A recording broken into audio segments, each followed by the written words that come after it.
Okay, what we're going to be working with today are something called rational exponents. And all a rational exponent is something that's raised to a power, and that power is a fraction. That's a rational exponent, okay?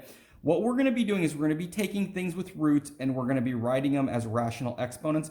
And then we're also going to take things with rational exponents and write them as roots, okay? So we're going to go back and forth between these two forms, and I'm going to show us how to do that. So this one says write in exponential form. So what it wants us to do is write it as an exponent that's a fraction. So first thing I'm going to do is I'm not going to disrespect this 14. I'm going to give him a little 1.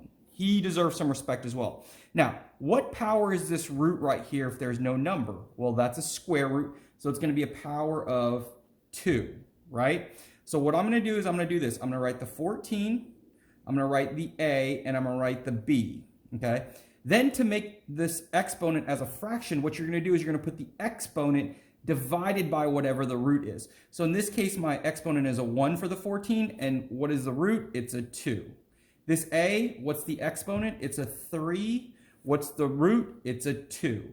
And then for the B, what's the exponent? It's a 5. What's the root? It's a 2. And this is how you write this in exponential form, okay? And all three of these are just multiplying together. So you don't have to put anything, but that's basically what they're doing, okay?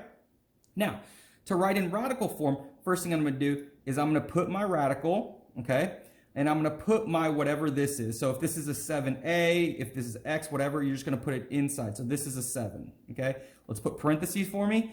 And now, what's the exponent on this guy? Remember, the exponent's always that top number, so I'm going to put that exponent right there. And then what's the power of my root? It's that bottom number. I'm going to put it right there. And that's all I'm looking for on this one. This is how you go in between exponential and radical form, okay? So the next thing we're going to be doing is we're going to be evaluating. So whenever you evaluate, you have to get me a number for this question, okay? So this is how we're going to do it. So remember, this bottom number is my root, okay? So what I'm looking for first is what's the third root of -8.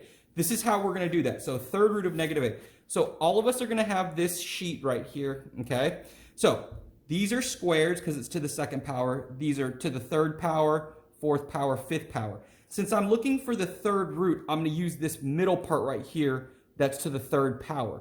And I'm going to look for something that says equals 8. Equals 8. So I look here, right here. I see 2 to the 3 power equals 8. That means the third root of 8 is that base number only. It's that 2, okay? So this first part right here is going to give me a 2. And since it's negative, it's going to be a -2, okay? Okay? And now I still have this raised to the fifth power, so I'm going to put that fifth power right there, okay? Now, again, I'm going to go back to my chart. Now this says 2 to the fifth power. So this is to the second, to the third, to the fourth. This is to the fifth. What's 2 to the fifth power? Well, that equals 32. So this right here is going to equal 32. Now I need to figure out, is this number going to be negative or positive? Well, let's count. I'm going to do this for 5 of them. So negative times a negative is what? Positive. Times a negative is going to give me a negative. Times a negative is going to give me a positive. And times another negative is going to give me a negative. So this is going to end up being -32. So -8 to the 5/3 power is equal to -32. Remember, always start with that root first. I want that bottom number to be dealt with first, and then we're just going to attach that top one, and then we're going to use my chart to solve all of these. Okay? So what we're going to be doing when we do operations is we're going to be multiplying, dividing, and raising powers to powers. Now, it's the same exact rules that existed before. So if I gave you x2 times x3, what would you do with those two exponents? You just add them together. So I'm going to add these two together. They just happen to be fractions. So I'm going to do this little bit of scratch work. So I'm going to go 2/3 plus 3/8. Now, in order to add fractions, what do I need? I need these bottoms to be the same before I can add or subtract them. So I can make both of these 24. By multiplying this one by 8 and this one by 3. So I have to multiply top and bottom by that. So this is going to get multiplied by 8, and this is going to get multiplied by 3. 2 times 8 gives me 16/24, plus 3 times 3 gives me 9/24. So now that these bottoms are the same, I can just go ahead and add them up. So 16 plus 9 is going to give me 25 over 24. And my answer now, these two, it is y to the 25 over 24. And that's all I'm looking for here. Okay? So remember, with division, what did you do with the two exponents? Well, if I had x to the 4 over x to the 2, I would take these, I would subtract them, and I would get x to the 2. So I'm going to do the same thing here. So now I'm going to go 2/3 minus 3 over 8. Because we're dividing, we have to subtract them.